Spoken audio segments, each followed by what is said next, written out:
Suite Briefing.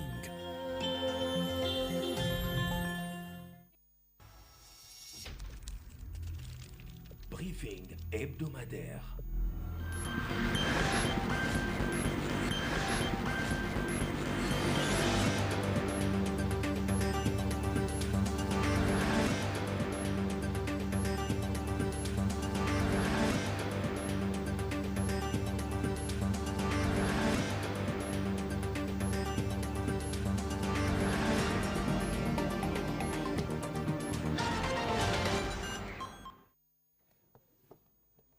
Mesdames et messieurs de la presse, bonsoir. Merci d'être fidèles à ces rendez-vous hebdomadaires. Toutes mes excuses avec les décalages avec lesquels nous prenons l'antenne ce soir.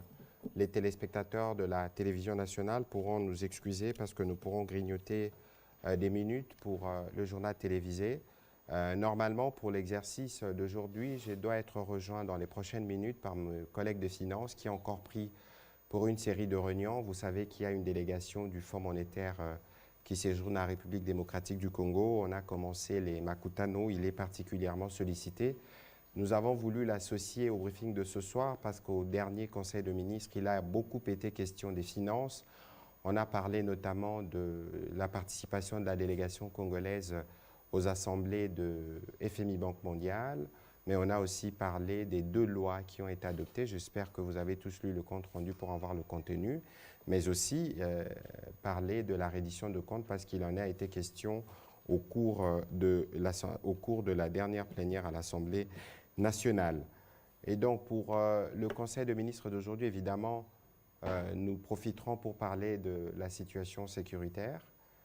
Vous savez tous que depuis le 20 octobre dernier, dans la stratégie de la barbarie habituelle, M23 supplétifs du Rwanda ont attaqué les positions de la République des forces armées de la République démocratique du Congo, provoquant à nouveau des morts inutiles et des milliers de déplacés. Cette attitude que nous condamnons a rencontré la résistance de nos forces armées. Nous aurons l'occasion d'y revenir. Alors, pour revenir à ce qu'était le Conseil de ministres du vendredi dernier, le président de la République qui séjourne à l'étranger avait délégué pour ce faire le Premier ministre et chef du gouvernement. C'est donc le Premier ministre Jean-Michel Sama Lukonde Kyenge qui a présidé la 74e réunion du Conseil de ministres. Il a, dans sa communication, il est revenu sur les séjours du président de la République au Royaume-Uni. Nous avons eu le privilège de l'accompagner, notamment au cours de l'audience qu'il a eue avec le roi Charles III, où il a eu l'occasion de revenir notamment sur la situation sécuritaire à l'Est dans sa double dimension, dans la dimension de la préservation de l'écosystème, mais aussi dans la dimension de toutes les violences qui séjournent. Et avec le roi, ils ont agréé sur la nécessité de combiner les efforts, et le roi a promis de s'impliquer pour faire pression suffisamment sur le Rwanda pour que cessent toutes ces tueries dans la partie est de la République démocratique du Congo et que le monde s'attelle à côté de la République démocratique du Congo, pays solution, à mobiliser le fonds nécessaire pour soutenir les efforts visant la préservation de la nature. Le Premier ministre est aussi revenu dans sa communication sur la nécessité pour le membre du gouvernement de faire une auto-évaluation. Vous savez que nous sommes là depuis 18 mois et que de manière régulière, il est toujours bien de faire le point sur les actions réalisées, les actions en cours et les actions non encore réalisées. C'est une invitation du Premier ministre qui a été suivie par les différents membres du gouvernement. Ensuite, il a terminé sa communication sur la situation sécuritaire parce que nous avons déjà été alertés depuis plusieurs jours des différents mouvements effectués par les terroristes du M23 et la nécessité pour nous d'être vigilants sur le sujet et d'apporter l'appui qu'il faut aux forces armées de la République démocratique du Congo. La question de la sécurité la semaine dernière n'était pas seulement celle qui concerne la partie est de la République démocratique du Congo avec ces drames qui a été vécu à Maboya vers le Grand Nord où des paisibles Congolais, notamment une sœur docteur, a perdu la vie. C'est un crime de guerre à l'actif des ADF. Encore une triste nouvelle. Le Premier ministre a aussi eu l'occasion de rencontrer le cardinal Ambon, comme vous le savez tous, nous en parlions ici. Il a effectué une visite de compassion auprès de compatriotes qui ont été touchés par les violences communautaires, parce que le cardinal a insisté auprès du Premier ministre pour que nous veillons, vous et nous, dans la communication, à éviter de parler de conflits Téké et Yaka. Parce que c'est de la stigmatisation. À Kinshasa, il y a des Batéké, il y a des Bayaka. À Kinshasa, il y a des Bayaka et des Batéké sûrement à Mbujimaï ou dans d'autres provinces du pays. Ils ne sont pas systématiquement en conflit et qu'il faut qu'on veille dans la dénomination des choses pour éviter que la situation ne puisse encore dégénérer alors que nous sommes en phase de maîtrise des violences, notamment avec les déploiements de forces armées de la République démocratique du Congo. À la suite de la communication du Premier ministre et chef du gouvernement, il y a eu bien évidemment le chapitre de points d'information où le ministre de l'Intérieur est revenu sur les faits saillants de la situation sécuritaire dans les pays. Il a été complété pour ce faire par le ministre de la Défense, qui a été représenté à ses conseils par la ministre d'État, ministre de la Justice, qui déjà nous avait parlé de la situation qui se vivait à Rutshuru avec les différents mouvements observés dans les chefs des terroristes du M23 qui se sont attaqués à plusieurs positions de forces armées de la République démocratique du Congo, rompant ainsi l'accalmie qui a été observée sur le terrain. Vous vous souvenez bien que nous les disons ici, dans notre stratégie, nous avons évidemment la stratégie diplomatique, le front médiatique, le front militaire. Et sur le front militaire, nous sommes engagés dans des processus de paix, notamment à Nairobi, à Luanda. Nous avons été récemment à New York, où le président Macron s'est aussi invité dans les discussions. Et donc, il avait été convenu de ne plus poser des actes jusqu'à ce que les discussions puissent aboutir. Là, nous avons été obligés de réagir et les forces armées de la République démocratique du Congo, vous avez suivi le communiqué qui a été fait par l'armée hier, se sont plutôt bien comportés pour maîtriser cette énième tentative de ces groupes terroristes qui veut forcer justement le gouvernement à aller sur une table des négociations. Et vous connaissez la position du gouvernement. Quant à ceux, nous y reviendrons dans les prochaines minutes au moment où il y aura des questions. Au cours de ces conseils de ministres, qui étaient pas très longs, on a aussi abordé la question de la participation de la République démocratique du Congo aux assemblées de la Banque mondiale et du FMI. Mon collègue Nicolas Kazadi pourra en dire davantage, mais ce qu'il faut retenir, c'est que c'est des réunions statutaires qui réunissent tous les ministres des Finances et des Budgets du monde entier pour discuter avec le Fonds. Vous savez que nous sommes partie prenante de ces institutions qui nous accompagnent dans la gestion financière. Point n'est besoin de rappeler qui sont plutôt satisfaits. Je crois qu'ils l'ont redit ce matin, la mission qui séjourne ici au Premier ministre, de la manière dont nous gérons les finances publiques, mais ils nous ont aussi donné des conseils, notamment sur la question de réajustement de salaire pour éviter que cela ne perturbe les chiffres et les prévisions que nous avons. Mais ils nous ont aussi alertés sur la nécessité d'être prudents au regard des conséquences de la guerre en Ukraine qui présente des issues. Personne ne peut prédire de l'issue de cette guerre et ceci peut constituer des facteurs exogènes qui risquent fortement de perturber notre stabilité. Et puis, nous avons adopté, durant ces conseils de ministres, 2 lois qui concernent encore les secteurs financiers. Le projet de loi relatif à l'impôt sur les sociétés et à l'impôt sur les revenus de personnes physiques, l'adoption du projet de loi modifiant et complétant la loi numéro 04/2003 du 14 mars 2003 portant réforme de procédure fiscale. Et les conseils de ministres, comme j'ai dit tout à l'heure, avaient pris acte du rapport de mission qui avait été effectué auprès des FMI et de la Banque mondiale. Voilà ce qu'on peut dire en liminaire, en introduction à cet exercice de redevabilité auquel nous avons souscrit. Nous allons commencer avec vos questions, mais bien avant, je voudrais rappeler que nous avons été choqués de voir dans les médias circuler des audios de militaires sur les terrains des opérations. Cet audio a été diffusé par un journaliste et relayé par un journaliste de la presse internationale. Je m'abstiens de les citer, mais je crois qu'il faut éviter de faire les jeux de l'ennemi. Lorsque vous diffusez le son des militaires qui sont engagés sur le front, vous les exposez parce que ces sons, comment vous l'avez eu, ça suscite des interrogations. Est-ce que c'est par le désir de scoop que vous avez voulu utiliser les militaires, le pousser à enregistrer? Mais tout ça, ça nécessite des réflexions profondes qui se font au niveau de l'état-major général, parce que, comme je vous l'avais dit tout à l'heure, nous devons tenir le front médiatique. Il y a beaucoup de manipulations qui sont en cours. Vous avez sûrement lu ces messages qui ont été abondamment circulés, où on m'allègue le fait d'avoir créé une 5e langue nationale, alors que les langues nationales sont bien fixées et connues de la Constitution. Et donc, il faut prendre distance sur tout ce qui circule sur les réseaux sociaux. Nous avons mis, depuis notre arrivée à la tête de ces ministères, un dispositif qui vous permet de discuter des questions militaires avec les concernés directement.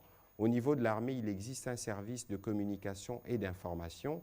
Prenez toujours le soin, s'il vous plaît, lorsque vous recevez des opérations, d'où qu'elles viennent, des informations, d'où qu'elles viennent sur la situation du front, prenez toujours le soin de vérifier. En tant que gouvernement, dans la ligne qui est la nôtre, nous ne pouvons pas venir communiquer si nous n'avons pas pu recouper toutes les informations, parce que les informations sur un terrain des opérations peuvent évoluer. On peut vous dire que telle ville est tombée à 12 heures, mais la ville peut être récupérée à 13 heures.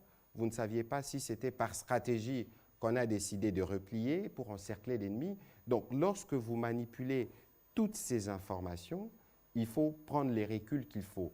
Je m'abstiens de rappeler la directive qui avait été faite par le Conseil supérieur de l'audiovisuel et de la communication à ces propos, pour que les professionnels de médias puissent s'assurer qu'ils s'acquittent de leur travail d'informer en tenant compte des sensibilités de notre population, en tenant compte du fait que le pays est en guerre et qu'au-delà de tout, vous êtes journaliste, vous êtes aussi citoyen. Je me réserverai de vous demander de faire le choix entre votre métier et le pays, mais il est important que chacun connaisse sa ligne lorsqu'il s'agit d'une information bonne à diffuser, lorsqu'il s'agit d'une information qui requiert une vérification de plus. Vous ne perdrez rien à attendre 1 heure ou 2 heures. Les buzz, je suis désolé, fait beaucoup de mal. Vous n'avez aucune idée de ce que les mauvaises informations peuvent avoir comme effet sur les troupes qui sont engagées sur le front pour la défense de la patrie. Voilà un peu le petit mot que je voulais faire avant d'ouvrir la séance des questions. Et peut-être faut-il vérifier si mon collègue de finance est arrivé. On va lui souhaiter la bienvenue dans la salle. Alors, la première question, on va commencer par Alain Waikani.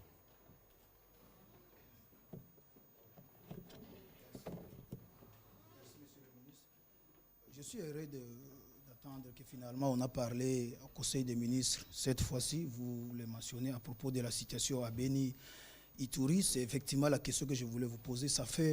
On a vu au début quand le gouvernement Sama Lukonde est arrivé, mais aussi avec le président lui-même, quand il est arrivé au pouvoir, de temps en temps, on pouvait voir chaque fois qu'il y avait des attaques à Béni et à Ituri, on pouvait voir le gouvernement communiquer, vous-même communiquer, tweeter, mais aussi relayer directement ce que le gouvernement passait sur la situation. Mais ça fait beaucoup de temps maintenant, presque des années, même une année. Moi, personnellement, je ne sais pas si tout le monde, mais je constate que le gouvernement, c'est comme si vous vous êtes habitué avec les morts maintenant à Béni. Le gouvernement fait le choix de ne plus parler à chaque fois qu'il y a les attaques, que ce soit à Béni, à Ituri. On ne communique plus. C'est-à-dire, c'est devenu tout à fait normal. 10 morts, 5 morts à Béni, à Ituri, sur la route Béni-Bunia. Est-ce que c'est le choix que le gouvernement fait pour éviter, finalement, peut-être de donner l'image négative du gouvernement?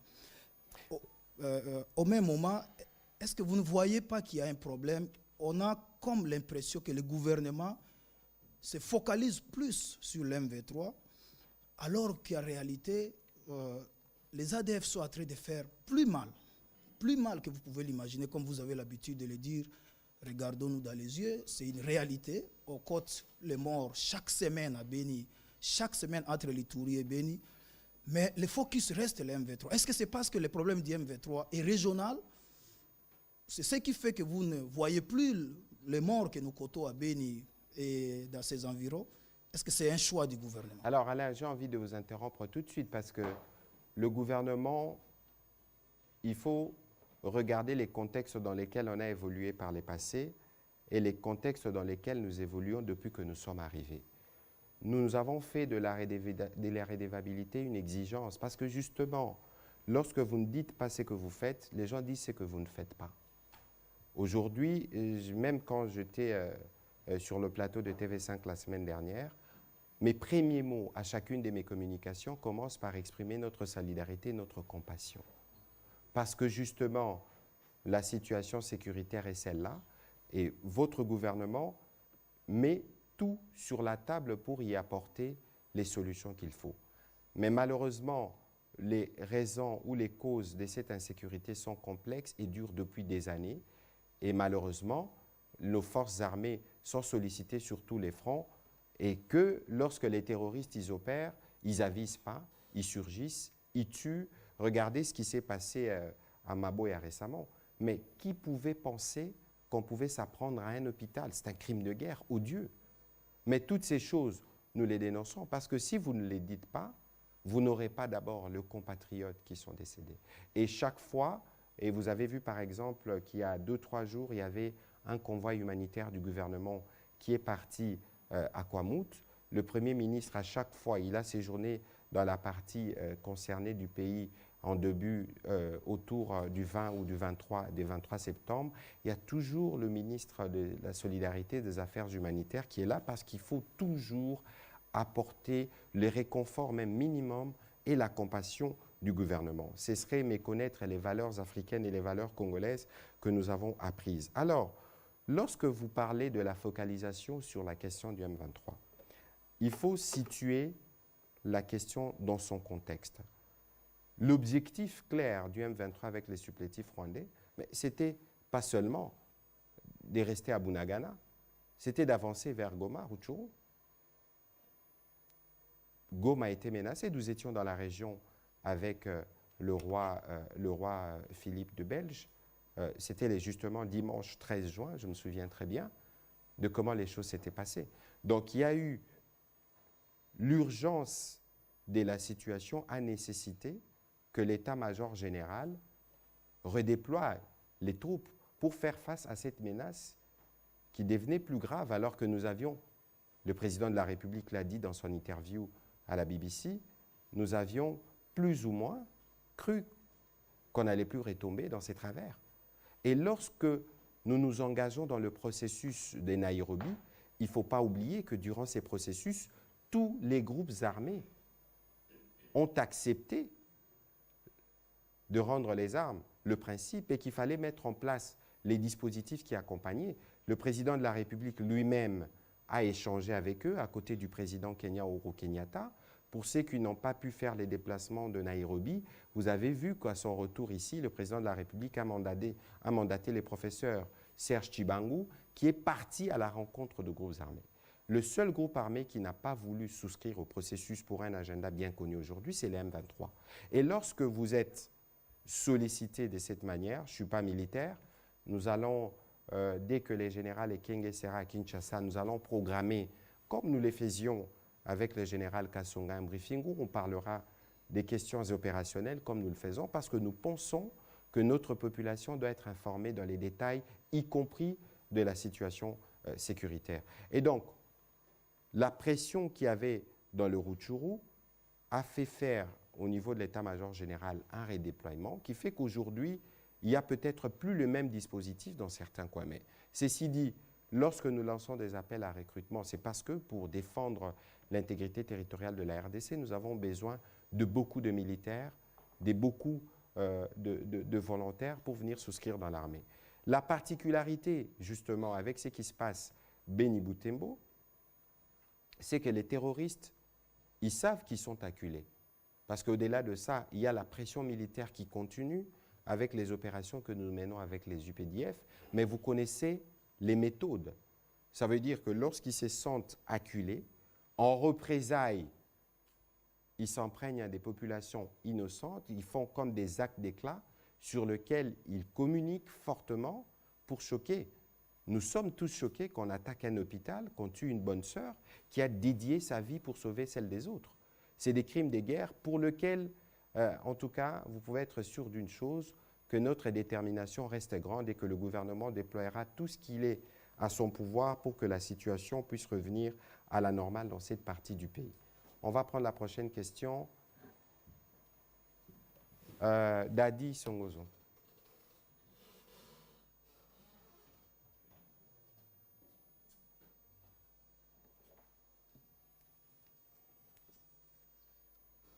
Merci.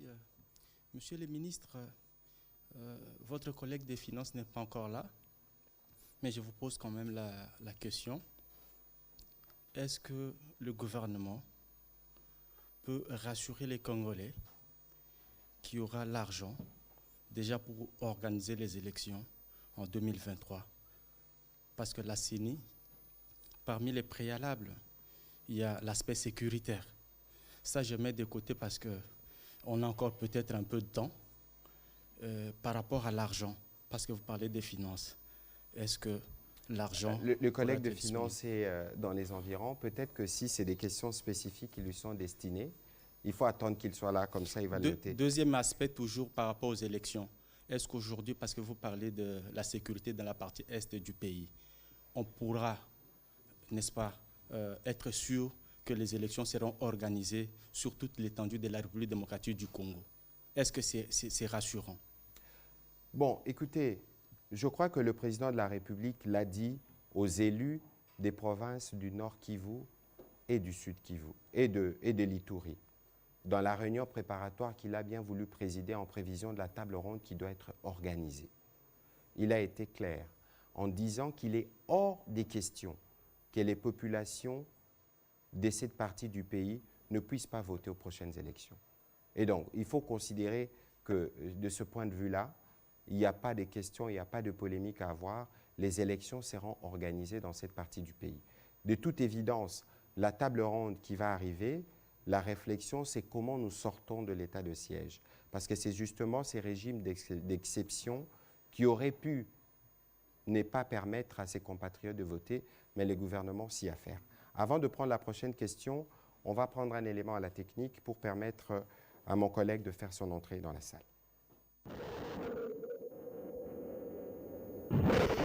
Les forces armées de la République démocratique du Congo portent à la connaissance de l'opinion nationale et internationale que, malgré la bonne foi et la volonté de son Excellence, Monsieur le Président Félix Antoine Tshisekedi, de trouver des solutions concertées dans la guerre d'agression imposée par le Rwanda à notre pays, les forces de défense du Rwanda, sous les couverts du M23, ont lancé depuis jeudi le 20 octobre 2022 des attaques sur les positions des FARDC sur l'axe Rangira-Rwanguba-Tchengerero.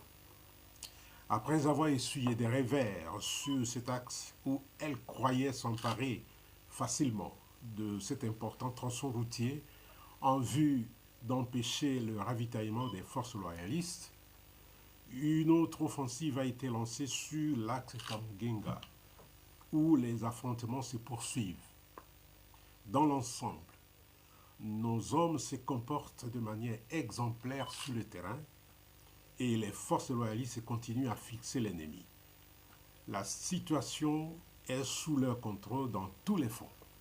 Ces attaques ont mis fin à la calmie qui s'observait dans le théâtre des opérations, provoqué des morts inutiles et entraîné la souffrance de nombreuses personnes déplacées qui fuient les combats. Au total, un civil a été fauché par les bombes rwandaises et 5 autres personnes blessées dans l'axe Rangira, Rwanguba, Tchengerero. Dans l'axe Tamugenga, 3 civils ont été tués et 35 autres blessés, dont les enfants à Nyabikoro, près de l'hôpital. Les forces armées de la République démocratique du Congo rassurent la population de leur détermination de répondre avec vigueur à ces attaques, de défendre l'intégrité de notre territoire et de protéger la population jusqu'au sacrifice suprême.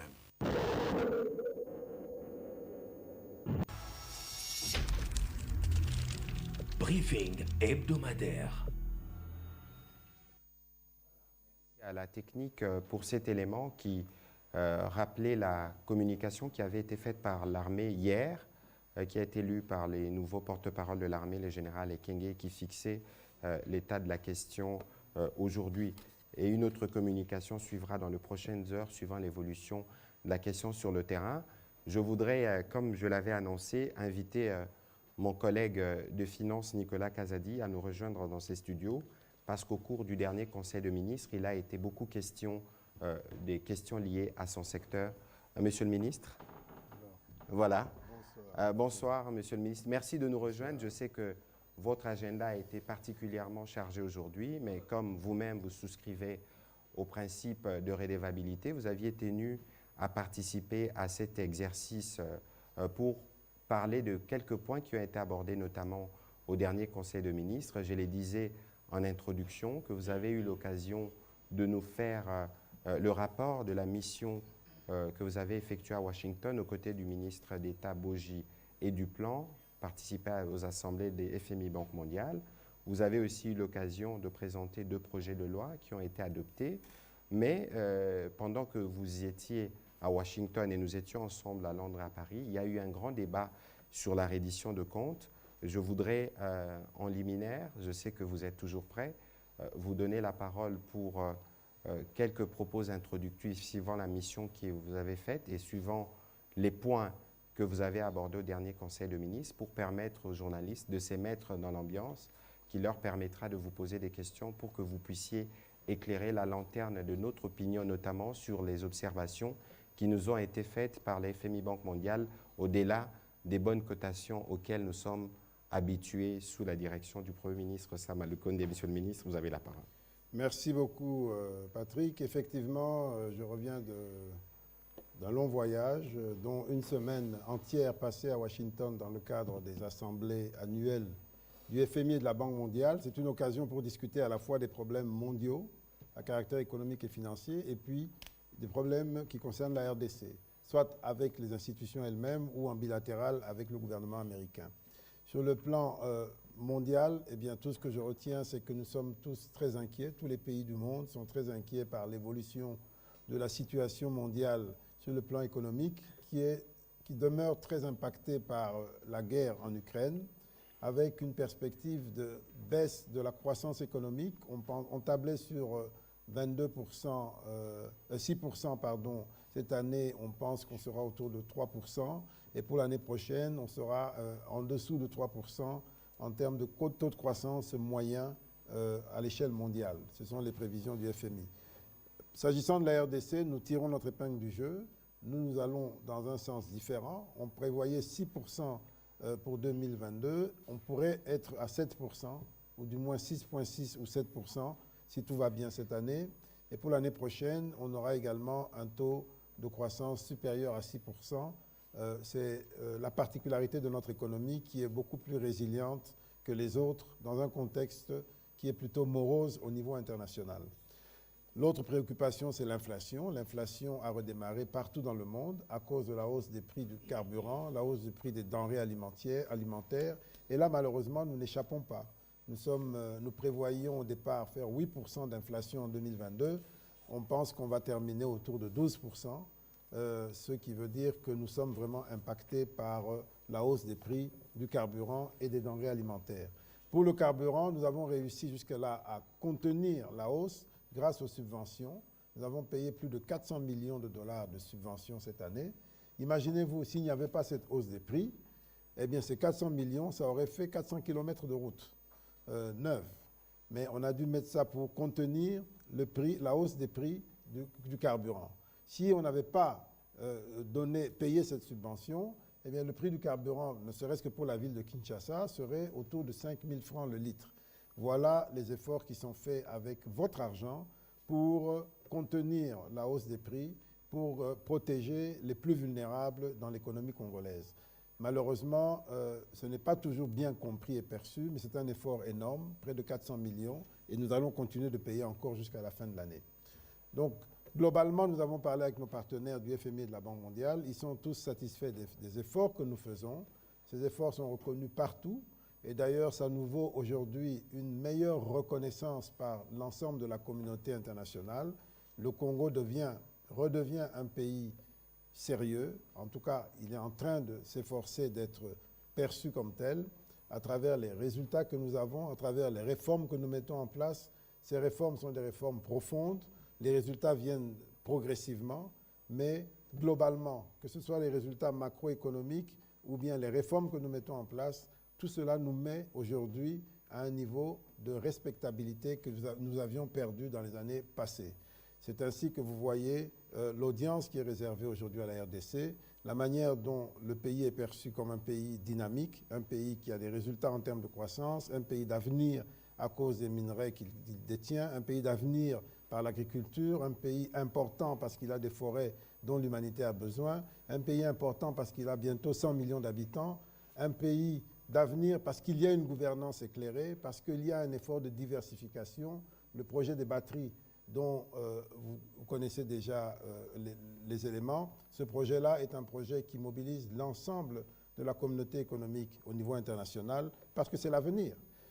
Aujourd'hui, tous les grands pays ont décidé, à l'horizon 2030-2050, de mettre fin notamment aux véhicules qui fonctionnent avec le gasoil ou bien l'essence. Ça voudrait dire qu'il faudra multiplier par 6 l'offre des produits que nous avons, le cobalt, le lithium, le cuivre, le manganèse et tous les autres.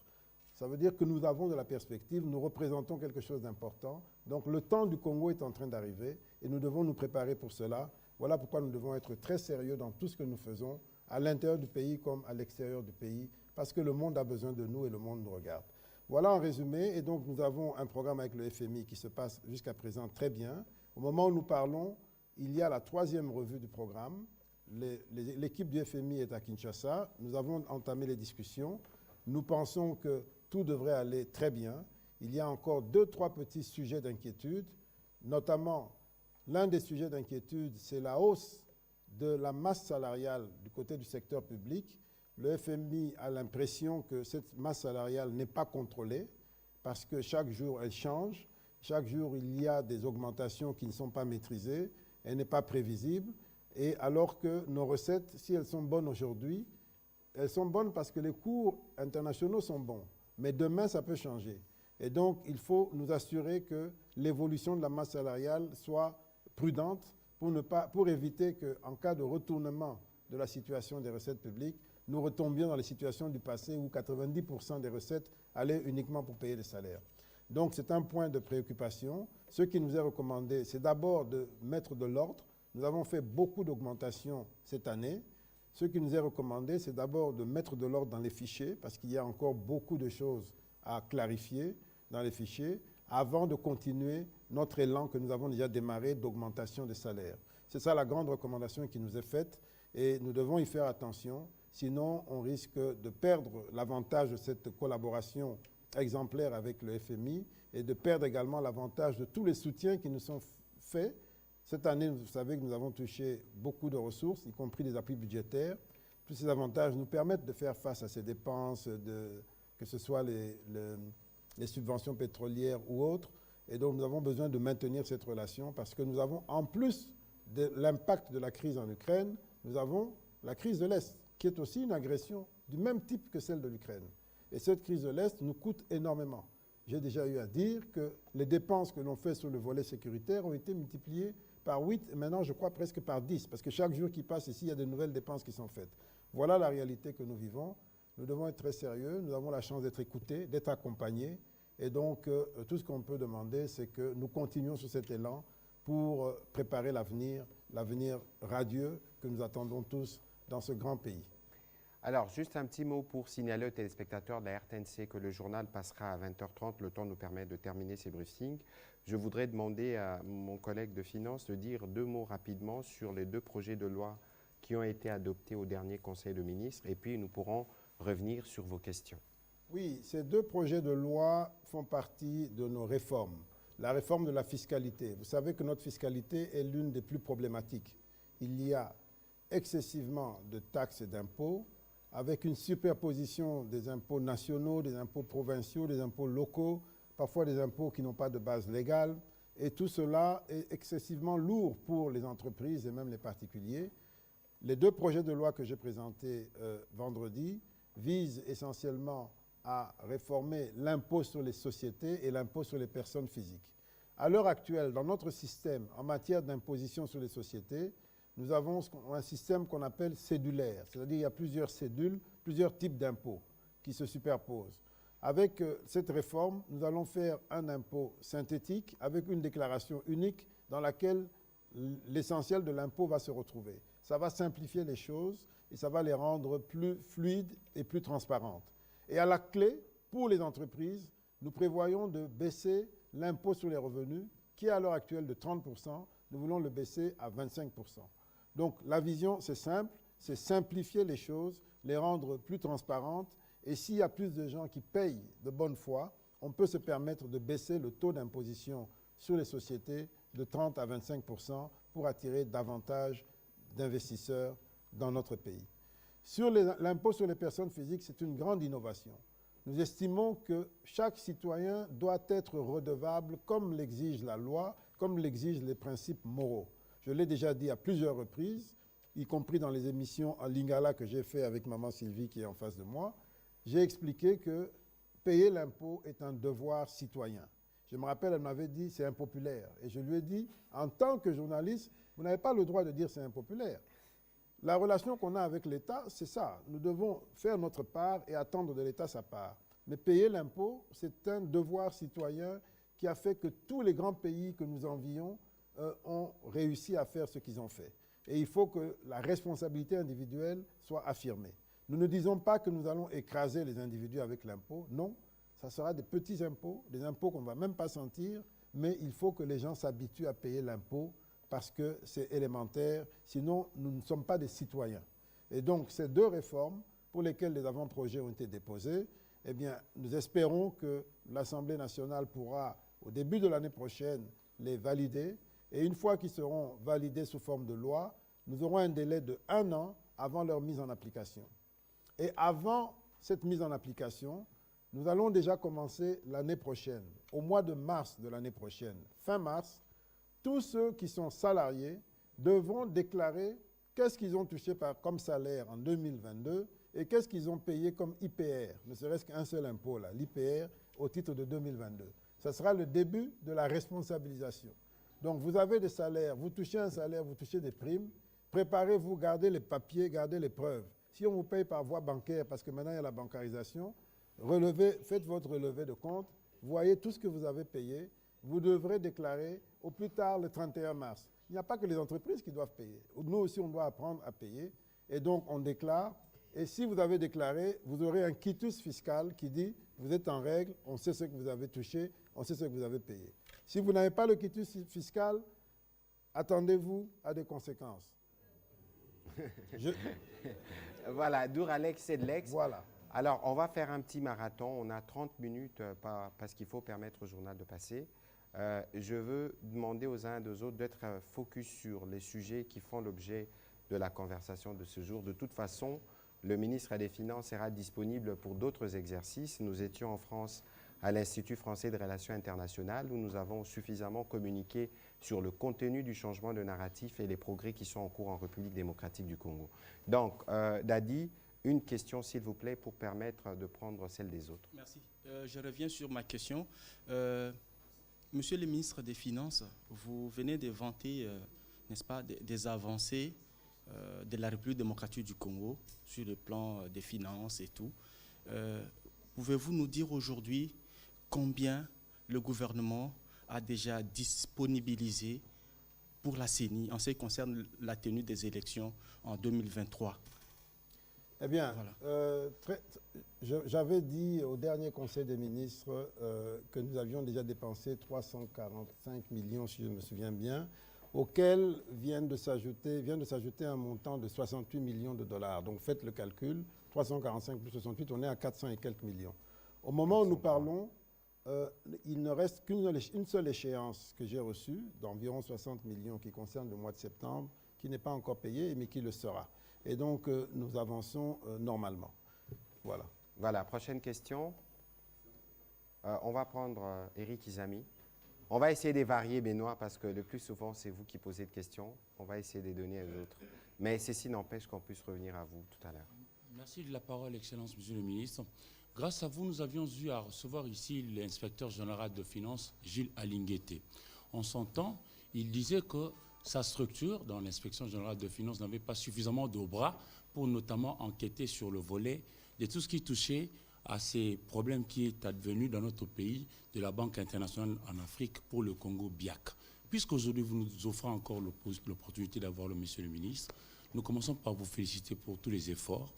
Et vous avez ici souligné que le Congo, Congo-Kinshasa, reprend petit à petit son niveau de respectabilité. Et par rapport aux autres, nous sommes tenus pour des gens sérieux. Alors, je calcule un peu politiquement, même ce qui pourra advenir comme dividende politique pour l'actuel chef de l'État qui voudrait rempiler. Je voudrais avoir votre mot, parce que... C'est exceptionnel parce que ce n'était pas prévu à l'ordre du jour, mais au regard du caractère social de la question. Oui, Excellence. Le ministre vraiment pourra que je ne manque pas. Voilà. Je voudrais avoir le mot du ministre qui se bat bec et ongle pour nous trouver des solutions. Je n'ai pas bien compris sur la question de la BIAC. La BIAC. Non, sur la BIAC. La BIAC, vous avez suivi que la question de la BIAC a fait couler beaucoup d'encre. Et nous avons un point de vue et une responsabilité. La responsabilité, c'est moi-même en tant que président du comité de stabilité financière, qui est un organe prévu par la loi et qui réunit la Banque centrale et qui associe les banques commerciales, le système financier. Ma responsabilité, c'est de veiller à ce qu'on respecte la loi bancaire et qu'on respecte le bon fonctionnement du système bancaire. Malheureusement, sur le dossier BIAC, mon point de vue est que cela n'a pas été respecté. Des décisions ont été prises par d'autres instances judiciaires au mépris de la loi bancaire. Il y a, dans le cas spécifique du système financier, la loi bancaire qui est le cadre dans lequel doivent se mettre en œuvre les décisions qui concernent le secteur financier. Chez nous, on a pour la même BIAC des décisions prises par les cours et tribunaux ordinaires, par le tribunal de commerce et enfin par le Conseil d'État, ce qui est une aberration de mon point de vue parce que cela ne respecte pas la loi, le fondement même de la loi. Nous devons revenir au fondement de la loi. Donc c'est la loi bancaire qui confère à la Banque centrale l'autorité, la responsabilité pour conduire des processus de liquidation. Maintenant, on a créé un concept nouveau qui s'appelle liquidation à l'amiable, etc., qui intervient, je ne sais pas combien d'années après la faillite de cette banque, quelque chose de totalement inédit qu'il faut absolument rectifier. Demain, nous avons réunion, le comité de stabilité financière a une réunion sur un certain nombre de questions, dont cette question de la BIAC, qui ne peut pas nous laisser indifférents, parce que sinon, on crée un précédent qui peut avoir un impact sur d'autres banques et mettre en danger le système financier en République démocratique du Congo. Voilà, merci. Faustin Kodiassala pour la prochaine question.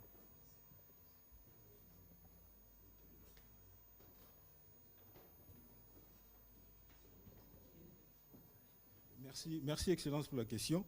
Ce n'est pas tous les jours qu'on a le ministre des Finances en face. Donc, j'ai deux petites questions. La première, c'est sur les performances que le Fonds monétaire a reconnues. Et vous conviendrez avec nous, Excellence, que ces performances sont essentiellement portées par les secteurs miniers. Or, les miniers viennent se réunir dans le cadre d'un forum organisé par la Chambre des mines. Ils ont fait un réquisitoire sévère par rapport au gouvernement. Ils reconnaissent que si les belles performances que nous continuons à saluer continuent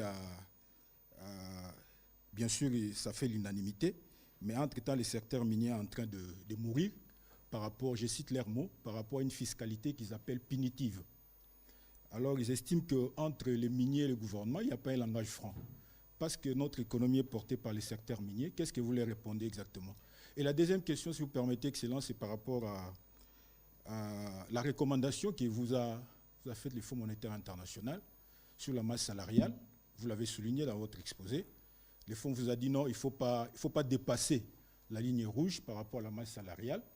Mais je me rappelle que le gouvernement est en négociation avec les secteurs de l'enseignement supérieur, avec les enseignants de l'EPST, avec le personnel de la santé. Vous avez fait un certain nombre de promesses, et même avec l'ensemble de la fonction publique. Des promesses qui vont certainement impacter cette masse salariale que les Fonds monétaires vous disent de contrôler. Est-ce que, quelque part, on ne sent pas un certain populisme avec tout ce que vous dites aux gens de la santé, des enseignants et des professeurs? Mais écoutez, je crois que les efforts qui ont été faits en direction du secteur de la santé sont des efforts très importants. Il est vrai que malgré ces efforts, on n'a pas résolu tous les problèmes. On n'a pas amélioré au niveau où on aimerait améliorer. Mais il faut reconnaître ce qui est fait. Globalement, on est à 45% d'augmentation pour l'ensemble de la fonction publique. Pour les secteurs comme la santé, ils ont eu plus que cette moyenne-là, en tout compris, tout avantage compris. Il y a encore des revendications pour lesquelles il y a des discussions. Ce que nous appelons, c'est un sens de responsabilité collective. Et qu'on regarde les choses, que chacun se mette à la place de l'autre. Que le secteur se mette à la place du gouvernant qui a tous les secteurs devant lui et que le gouvernant se mette à la place du secteur qui a des problèmes à régler. Et qu'on trouve le bon équilibre, les bonnes décisions à prendre en toute responsabilité. C'est tout. Dès lors qu'on est transparent dans les objectifs et dans la méthode, on doit forcément arriver à un accord parce que personne ne veut travailler contre le bien général du pays. Mais pour ça, il faut qu'il y ait un dialogue sincère, un dialogue ouvert, un dialogue franc. Parfois, c'est ça qui manque. Mais en termes d'effort, l'effort a été fait. Regardez vous-même l'évolution de la masse salariale. Ce que nous disons, nous devons faire plus, mais pour faire plus, il faut d'abord assainir. Il faut faire plus, il n'y a pas de doute. Il faut assainir les fichiers, il faut réduire certaines primes qu'on donne au détriment du salaire, il faut harmoniser tout cela pour que, globalement, le salaire soit plus significatif et quand les gens vont à la retraite, qu'ils aillent avec une bonne retraite. Si vous savez l'effort qu'on a fait pour les retraites aujourd'hui, tous ceux qui vont basculer dans le système de retraite de la SENSAP, ils vont voir le montant de la retraite multiplié par 8, par 10, ou même parfois par 20. Tous ceux qui, aujourd'hui, vont partir à la retraite, au moment du départ à la retraite, ils ne recevaient presque rien. Je crois que vous entendez dans les médias la publicité qui est faite. Ils recevront un package entre 6 000 et 10 000 dollars qu'ils recevront pour pouvoir s'organiser, faire quelque chose, des montants que certains n'auront jamais touchés dans leur vie de fonctionnaire. Donc il y a des efforts énormes qui sont faits en fonction des moyens et l'argent, ces fameuses recettes dont on parle, va dans des choses réelles. Parfois, la communication n'est pas suffisante, parfois, il n'y a pas toujours bonne foi non plus, mais bref, les choses sont faites. Maintenant, l'autre question que vous avez posée concernant les miniers. Les miniers, c'est de bonne guerre. Chacun défend sa chapelle. Les miniers, vous savez qu'ils ont combattu le fameux code minier actuel, qui était un code qui rétablissait tant soit peu la justice. Parce que pendant les 10 premières années, et même les 20 premières années d'exploitation minière après la privatisation, nous ne voyons que du feu. Que du feu. Ils produisaient, ils justifiaient des remboursements de prêts, ils justifiaient ceci, cela, en plus des exonérations, et ils ne payaient quasiment aucun impôt. C'est maintenant qu'ils commencent à payer, et ce deuxième code minier est une amélioration. Il capitalise sur l'expérience du premier. Il y en aura un troisième qui va faire davantage. C'est de bonne guerre. Ce qu'ils contestent, c'est le super profit. Et la manière dont ils le contestent n'est pas toujours loyale, n'est pas toujours correcte, et ils le savent. Je suis en dialogue avec eux. Certains bons élèves ont payé, et maintenant, c'est les mauvais élèves qui veulent les attirer du mauvais côté, en disant, vous avez eu tort de payer, si on reste en bloc, on pourra mieux résister. C'est de cela qu'il s'agit. Mais croyez-moi, les choses sont tellement claires, et nous sommes tellement droits dans nos bottes là-dessus, aucune compromission ne viendra de nous, et ils n'auront pas d'autre choix que de payer. Ça, c'est clair, parce que c'est ça la nouvelle gouvernance. Comment expliquer que le même niveau de prix internationaux, en 2019, ils ont pu y échapper. Nous savons comment ils y ont échappé. J'en ai déjà parlé, mais je ne veux pas y revenir pour ne pas exposer les gens. Et en 2020 également. En 2021, nous avons mis de l'ordre. Vous avez vu comment les recettes ont commencé à augmenter. Et maintenant, il y a la question des super profits. Il y a plus d'1 milliard qui reste à payer au Trésor. Donc, ne vous laissez pas impressionner par cela. Ils jouent leur rôle, c'est normal. Nous jouons le nôtre. Et nous allons nous retrouver. C'est la loi qui va nous départager, tout simplement. Voilà. Israël Moutala.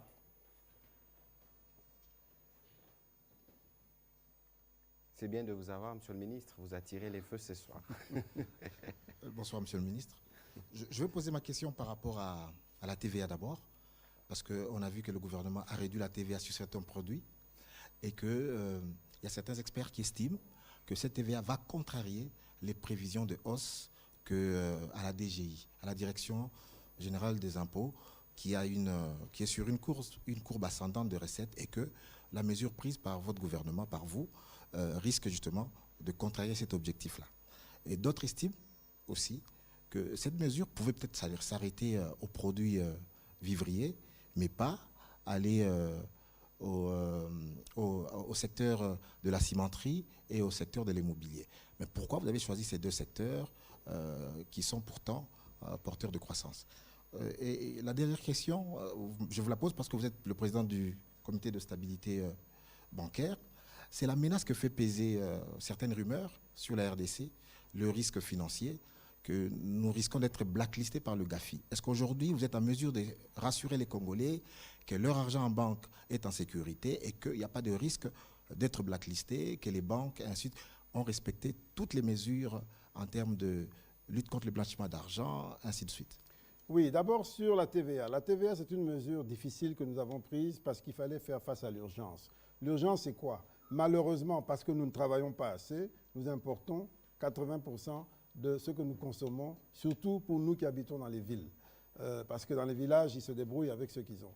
Et donc, puisque nous importons, dès que les données changent à l'extérieur ou au niveau du taux de change, on a l'impact directement sur nous. Et nous étions obligés de prendre cette mesure sur certains produits pour calmer le jeu. La même chose pour le secteur du ciment. Le secteur du ciment était en train de connaître de sérieuses difficultés. La demande était morose et puis en plus, ils devaient faire face à des remboursements de prêts parce qu'ils ont été financés par des prêts de grandes banques internationales.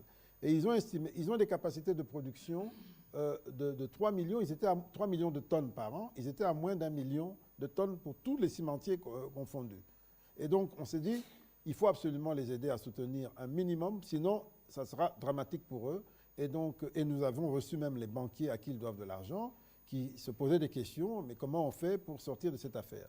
Donc on devait prendre ces mesures pour stimuler le secteur du ciment. Et le secteur du ciment, c'est à la fois le ciment lui-même et l'habitat. Donc voilà ce que nous avons pris comme décision. Mais aujourd'hui, la donne est en train de changer. La demande du ciment est en reprise, forte hausse. Ce matin, le Premier ministre expliquait à Makutano que si on prend la demande de ciment combinée pour le projet de 145 territoires, ça fait à peu près 3 millions de tonnes. Et 3 millions de tonnes, c'est la capacité de production annuelle de tous nos cimentiers. Ça voudrait dire qu'aujourd'hui, nos cimentiers n'ont plus la même contrainte en termes de marché. Donc, on peut envisager de revoir la question de la TVA pour le secteur, mais ce n'est pas encore à l'ordre du jour. Certainement que ça sera discuté dans les prochains mois. Mais pour le reste, les produits cibles, les produits principaux, on ne peut pas se permettre pour protéger les Congolais. Mais en même temps, moi, j'aurais souhaité qu'on ait le courage de dire on laisse les prix augmenter pour pousser les gens à planter et à produire localement. Mais ça, c'est une autre histoire. On ne peut le faire que s'il y a un consensus pour qu'on se lance là-dedans. Voilà. La deuxième question sur GAFI, le risque... Sur GAFI, voilà, là aussi, nous-mêmes Congolais, nous sommes une partie du problème. Nous aimons nous auto-flageller, nous aimons toujours dramatiser les choses. GAFI, on a parlé de liste noire, de liste grise. Je vous dis qu'il n'existe ni liste noire, ni liste grise. Il existe simplement un régime de mise en observation. Et lorsque, à l'issue de cette observation, vous n'avez pas fini de régler tous les problèmes que vous devez régler, vous entrez dans une autre période qu'on appelle observation renforcée. C'est ce qui est arrivé avec la RDC. Mais pourquoi? Parce qu'il y a une série de choses que nous devions faire, dont principalement la loi anti-blanchiment que nous devions mettre à jour. Nous n'avons pas terminé de le faire. Et donc, nous entrons en observation renforcée pour 2 ans. Ça ne veut pas dire qu'il y a péril dans la demeure. D'ailleurs, quand vous lisez le communiqué du GAFI, c'est un communiqué rempli d'éloges, qui reconnaît les efforts qu'on a faits, qui nous encourage, etc., mais qui dit que, compte tenu du fait qu'on n'a pas terminé la mise en œuvre de la feuille de route, on nous met en observation renforcée. Si je vous cite les autres pays qui sont dans la même situation que nous, vous allez comprendre qu'il n'y a rien. Il n'y a rien. Il y a plus de peur que de mal. Le Sénégal en fait partie, le Maroc en fait partie, les Émirats arabes unis en ont fait partie, c'est quand même des grands pays. Maurice, l'île Maurice en a fait partie, chacun pour l'une ou l'autre raison. Donc il n'y a pas péril dans la demeure. Votre argent n'est pas mis en danger. tout va fonctionner comme avant. Nos problèmes, on les a toujours. On continue de travailler pour les améliorer. Avec ou sans cette mise en observation, nous devons travailler sur notre système financier, le rendre plus fluide, etc.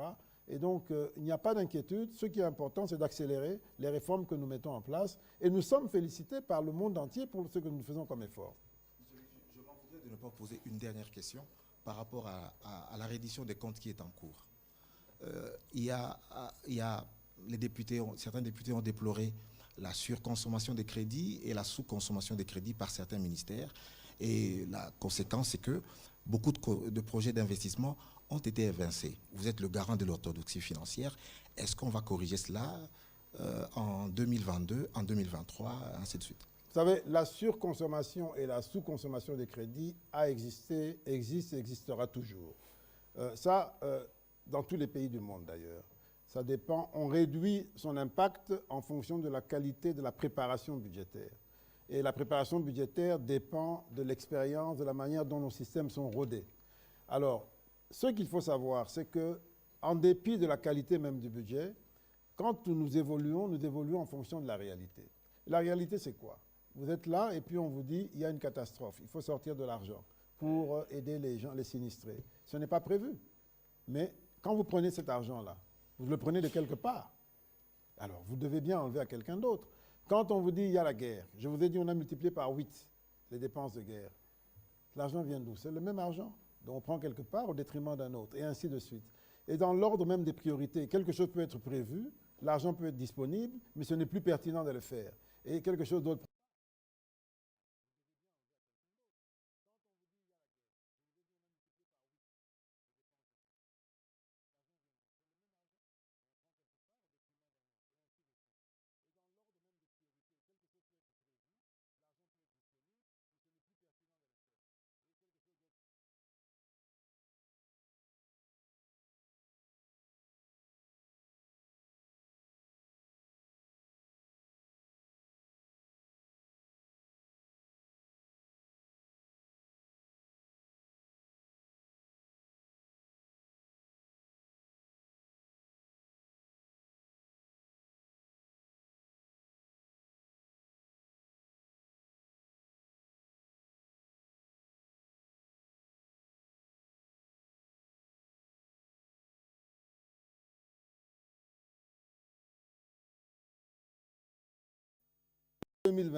En 2022, pendant qu'on a prévu un montant donné, on nous informe que, compte tenu des pluies et tout ça et des retards, eh bien, l'érosion s'est ouverte davantage et le budget a augmenté.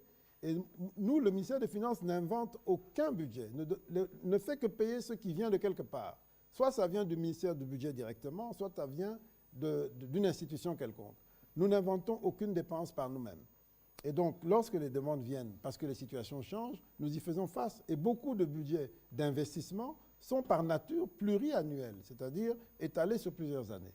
C'est cette mauvaise lecture qui a été faite et qui a enflammé les réseaux sociaux, alors qu'il n'y avait absolument rien. Moi, je dormais tranquille, il y a vraiment tranquille. Et d'ailleurs, nous avons dit, Madame la vice-ministre qui m'a représenté parce que j'étais à l'étranger, elle a dit, nous travaillons à livre ouvert. Au ministère des Finances, nous travaillons à livre ouvert. Quiconque veut avoir des détails n'a qu'à venir. Et ce que moi je souhaite, c'est que tous nos partenaires, qu'ils soient de notre majorité ou de l'opposition, avant de prendre une position sur quelque chose qui nous concerne, qu'ils aient l'amabilité, je ne veux pas dire l'humilité, mais je dis simplement l'amabilité, de venir se renseigner pour avoir toutes les informations sur la question avant de prendre une position publique. C'est ce que nous-mêmes nous essayons de faire en toute humilité. Et donc nous travaillons à livre ouvert. Nous sommes partenaires et nous voulons que la transparence prenne de l'ampleur dans ce pays. C'est la seule façon de nous protéger tous et de travailler pour le bien des Congolais. Voilà, merci. Autant nous faisons cet exercice des redevabilités. On va prendre les 3 dernières questions en série pour être sûr que nous bouclons dans les timings et parties. On va prendre Patin Kieri, on va prendre Edmond Izuba, Rachel Kitty.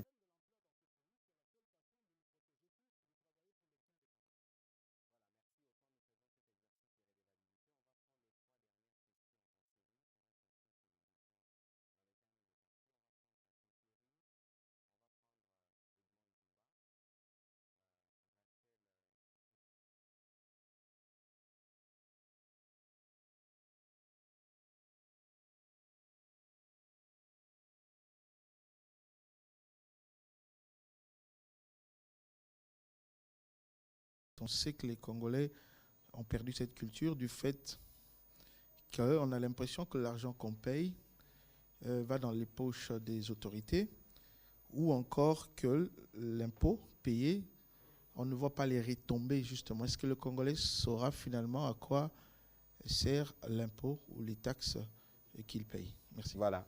Edmond. Merci beaucoup, Monsieur le Ministre. Nous avons comme l'impression que le gouvernement est guidé par le FMI plutôt que par son propre programme budgétaire, par l'annonce que vous venez de faire. Et qu'est-ce que vous répondez par rapport aux attentes? Parce que du côté social, malgré les chiffres, malgré l'augmentation, il n'y a pas encore quelque chose de suffisant, de consistant qui est ressenti du côté du social des Congolais. Est-ce que c'est le FMI qui guide désormais le gouvernement Sama, ou c'est l'action du gouvernement qui prime sur le programme du FMI? Merci. Voilà. Madame Rachel, vous allez répondre en une fois pour être sûr qu'on gère bien le temps. Allez-y. Merci beaucoup. Ma question s'adresse au porte-parole du gouvernement, puisque à l'entame de ce briefing hebdomadaire, vous avez fait allusion à la situation dans la province de Mai-Ndombe, notamment la rencontre entre le cardinal et le Premier ministre Jean-Michel Sama-Lukonde, le cardinal qui a remis en premier chez le Premier ministre les recommandations ou les résultats de sa mission pastorale dans la province de Mai-Ndombe. Ce qui retient mon attention, c'est la conférence de presse qu'a tenue le cardinal devant les médias le vendredi dernier. Il souligne qu'il y a 2 noms qui sont cités parmi les témoignages. Un chef coutumier qui s'appelle Kianfou Odan, mais aussi un certain Willy qui est cité par la population comme étant des instigateurs ou des principaux éléments qui ont fait que la situation puisse dégénérer dans la province de Mai-Ndombe. Mais le chef et ces 2 personnalités, on les voit à Kinshasa. Parfois même, le chef qui s'affiche coutumier, Kianfou, qui s'affiche avec le président de la République, ce qui pourrait paraître comme si Kinshasa reste un peu muette sur cette situation. Est-ce que vous avez le même avis, ou vous partagez le même avis que ces 2 personnes qui sont citées, puisqu'il faut que les responsabilités soient partagées et que les responsables soient mis hors d'état de nuire et qu'ils répondent devant la loi, puisqu'on a quand même compté, on compte jusqu'aujourd'hui près de 180 morts, c'est beaucoup, et il faudrait qu'il y ait des sanctions à l'encontre de ceux qui sont à la base de ces situations. Que répond le gouvernement par rapport à cette préoccupation du cardinal? Je vais y répondre tout à l'heure. On prend Élisée Odia pour terminer. Puisque chacun doit prêcher pour sa question, propre chapelle. Avec la Banque mondiale, vous avez, le ministre Nicolas Kazadi, vous avez signé un accord de financement relatif au projet de résilience urbaine de Kananga pour 100 millions de dollars. Qu'en est-il? Et rapidement au ministre, le porte-parole du gouvernement sur la situation à Bunagana. Qu'est-ce qui s'est passé hier jusqu'aujourd'hui et quel a été le rôle de la force sous-régionale en déploiement dans cette partie du pays? Merci. Monsieur le ministre, vous pouvez répondre. Bien, je commence par la question sur le FMI. Donc, je pense que ça, c'est un cliché du passé. D'abord, vous dites on est plus soumis au diktat du FMI qu'aux problèmes posés par les Congolais. Et vous dites en plus, rien n'est fait sur le plan social, on ne ressent rien. Alors que je viens d'expliquer ici pendant longtemps, j'ai même bouffé beaucoup de minutes pour vous expliquer comment on a contenu la hausse du prix du carburant pour ne donner que cet exemple-là. Donc voilà, il faut aussi que vous fassiez un effort d'empathie. Quand on vous parle, vous essayez de comprendre, de vous mettre à la place de celui qui vous parle. Je vais vous dire, si on n'avait pas mis les 400 millions pour les subventions, eh bien, vous auriez payé le carburant à 5 000. Ça, ce n'est que pour le carburant. Mais imaginez les conséquences dans tous les autres secteurs, dans tous les autres prix. Et pourquoi on a maintenu cette subvention? Justement parce que le FMI nous a dit, attention, si vous faites ce qu'on appelle la vérité des prix, du jour au lendemain, eh bien, vous risquez de vous créer d'autres problèmes. Parce que la population ne pourra pas absorber ce choc. Donc, voilà un exemple concret où le même FMI que vous décriez nous apporte une solution que vous ressentez dans vos poches à vous, mais que vous semblez ignorer. Ce n'est qu'un exemple, il y en a d'autres. Donc, c'est pour vous dire que le FMI n'est qu'un partenaire avec qui nous échangeons. Quand nous estimons qu'il va dans la bonne direction, nous le suivons. Si nous ne sommes pas d'accord, nous disons que nous ne sommes pas d'accord. C'est tout. nous sommes libres. Mais nous avons une réflexion. Et quand vous regardez le programme du gouvernement, programme politique, programme porté par le chef de l'État dès qu'il a pris fonction, programme porté par le gouvernement Sama Lukonde, pour lequel il a été investi à l'Assemblée. Les éléments essentiels de ce programme, c'est ce qu'on retrouve dans le programme avec le FMI. Ça veut dire que, de nous-mêmes, nous avons estimé qu'il y a certaines choses qui s'imposaient en termes de réforme, en termes d'orientation de politique. Et ces éléments essentiels rejoignent les éléments préconisés dans le cadre du programme que l'on fait avec le FMI. C'est un programme qu'on négocie. Si on est d'accord, on est d'accord. Si on n'est pas d'accord, on n'est pas d'accord. Donc, évitons ces clichés, évitons ces solutions faciles qui consistent à renvoyer la balle à d'autres, etc. Agissons en responsables pour notre pays, assumons nos choix et évaluons-les. C'est tout.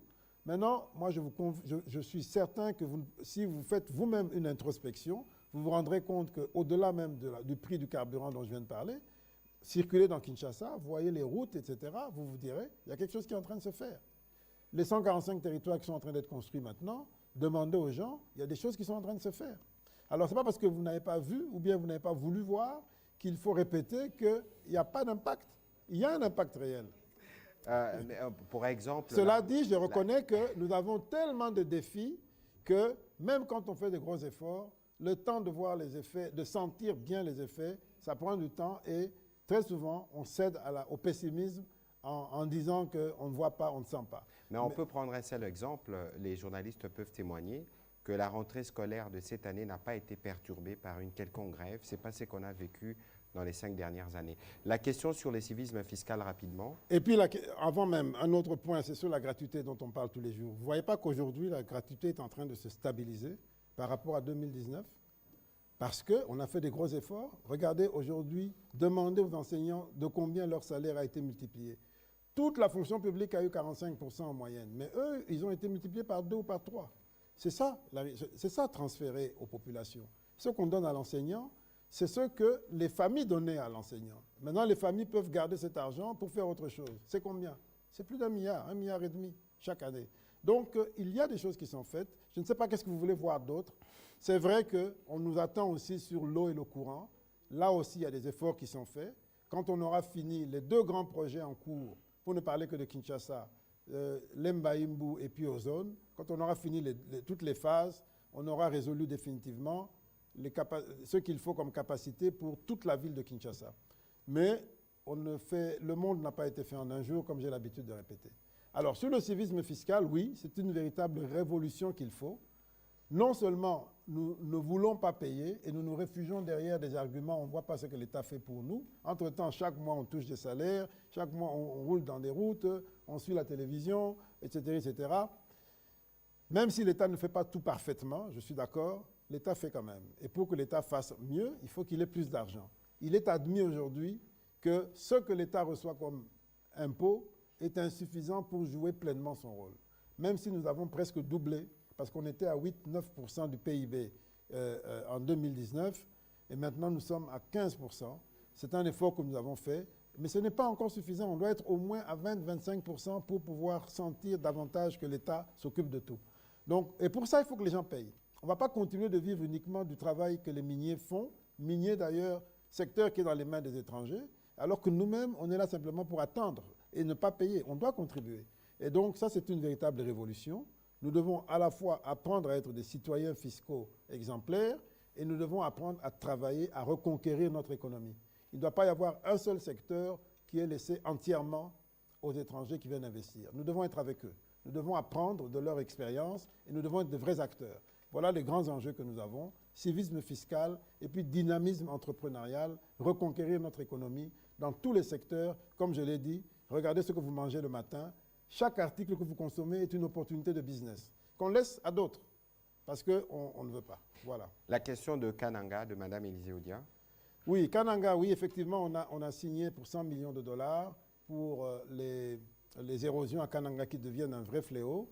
Et lorsqu'on a signé ce projet à Washington, j'ai eu l'occasion, puisqu'on était dans un dialogue avec la Banque mondiale, j'en ai profité pour leur passer le message que si aujourd'hui nous luttons contre les érosions, c'est sans doute parce que nous sommes victimes des changements climatiques, mais c'est aussi parce que la gouvernance de l'urbanisation n'est pas suffisante. Et donc, nous devons réapprendre à gérer l'urbanisation, à ne pas construire en désordre, à savoir vider les immondices. Et ça, ce n'est pas la responsabilité du ministre de l'Urbanisme seul. C'est d'abord la responsabilité de chaque citoyen. Il ne va pas demander, mettre un fouet pour dire vous n'avez pas mis, vous avez jeté des immondices. Donc, c'est une responsabilité globale et pour ça, il faut un vrai programme national où il y a de la communication, de la sensibilisation et puis des équipements, de l'investissement pour changer notre manière de gérer l'urbanisme, pour faire face à toutes ces conséquences-là. Beaucoup de problèmes qu'on a, c'est parce que nous construisons mal, nous urbanisons très mal, et donc nous avons des érosions qui sont devenues un véritable fléau à l'échelle nationale. Est-ce qu'on va attendre que la catastrophe arrive pour courir avec nos maigres ressources, ou bien est-ce qu'il faut gérer les choses différemment? Il faut gérer les choses différemment, et aujourd'hui nos partenaires sont ouverts à cela.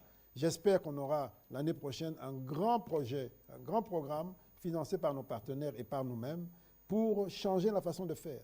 Ne plus autoriser ces constructions anarchiques dans la ville, bien assurer les canalisations, l'adduction en eau, en électricité, devenir comme dans des pays où ça se passe bien. Voilà, donc, on va terminer, on n'a plus le temps parce qu'on a débordé sur le 30 minutes.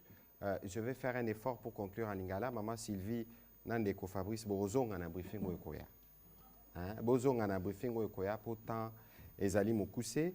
Alors, sur la question de Madame Rachel, vous avez suivi.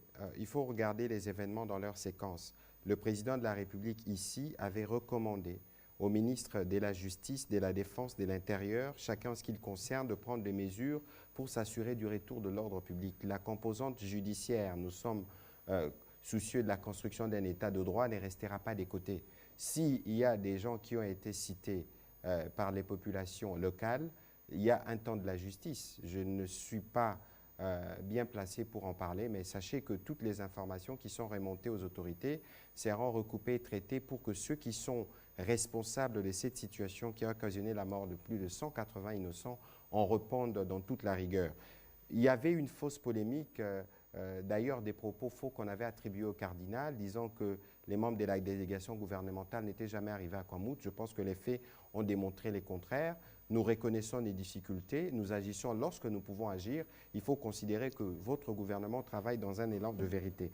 Madame Élisée Odia, sur la question de Bunagana, je crois que tout à l'heure on a diffusé la communication du porte-parole de l'armée qui a été assez détaillée et il pourra revenir ici dans un prochain exercice dès qu'il est à Kinshasa pour qu'on essaye de faire une communication détaillée. Mais ici, ce qu'il faut savoir, c'est que nous avons une option claire. Il est hors des questions de discuter avec des terroristes. Nous avons souscrit à un processus de négociation qui nous impose de ne pas rouvrir les hostilités, mais nous avons le devoir de défendre l'intégrité du territoire et c'est ce que nous faisons et c'est ce que nous faisons et d'ailleurs bien suivant les informations que nous avons reçues et cela devrait continuer. Ici, il faut dénoncer le M23 et ses alliés qui font des morts inutiles, de morts évitables. Si vous vous informez davantage, on vous dira par exemple que pour nos forces, on était hésitant d'ailleurs à un moment parce que ça se passe dans un centre urbain où il y a, au moment où je vous parle, il y a près de 500 compatriotes qui sont pris entre les deux feux. Alors, nous ne sommes pas des terroristes. Est-ce qu'il faut qu'on tire sur notre propre population? Mais je pense que lorsqu'on parle de justice, ceux-là, ceux qui se complaisent à continuer à s'aimer des drames dans les familles des Congolaises, ils répondront le moment venu, devant Dieu ou devant les hommes, mais le temps de la justice arrivera, mais la détermination du gouvernement reste intacte. Nous protégerons chaque centimètre de notre territoire national. Nakolobango na lingala pona balandi o bazolanda biso, bayebake na mikolo eleki ba terroriste à M23 na bali na bango ba Rwandais. Na stratégie na bango koboma. Ba banda ki ko attaquer ba position na biso ndenge basalaka. Po stratégie na bango eza ko contraindre biso to kende ko négocier na bango. Biso to sito lobby na ba terroriste te ko négocier te. Et puis ceux qui bazaki bateau bazaki na souci à ba congolais. Nde baninga ki ba attaquer ba congolais te.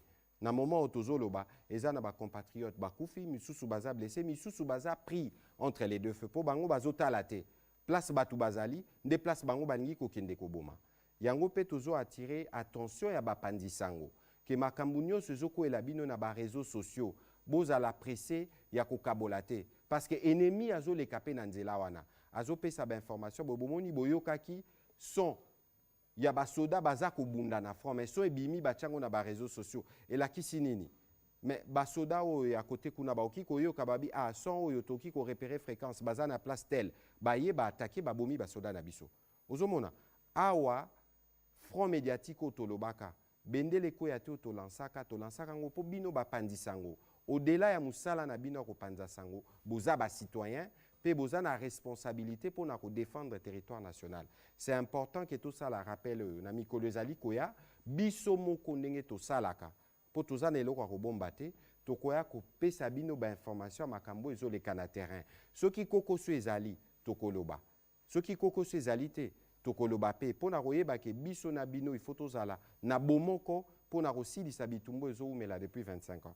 Voilà, Monsieur le Ministre, on va terminer par là. Je ne sais pas si vous avez 5 secondes. Olobi nyonso eloko na loba tango tolobaka tango ye moko ministre information alobaka changement de narratif ezali eloko moko ya motuya mais bozela te ke bapanzisango ya libanda ba changer narratif bango kutu basi babandi ko comprendre que Congo ebongwani mais bino moko nanu eza mboka na bino namona na réseaux sociaux bolinga komi bebisela makambo bino moko na bino bajournaliste mais biso bacongolais tolinga mingi komona koza na lecture moko ya mabe ndenge alobi il faut to changer narratif puisque action na résultat et si ebandi kochanger donc biso moko tomipesa mwa kilo na poids po bato mpe batya biso respect ndenge basi babandi kotya biso respect ndenge na koloba. Voilà toutes nos excuses, beaucoup d'excuses pour les téléspectateurs de la télévision nationale. Nous nous retrouverons le lundi prochain ou peut-être en cours de semaine pour un briefing éventuellement. Merci beaucoup.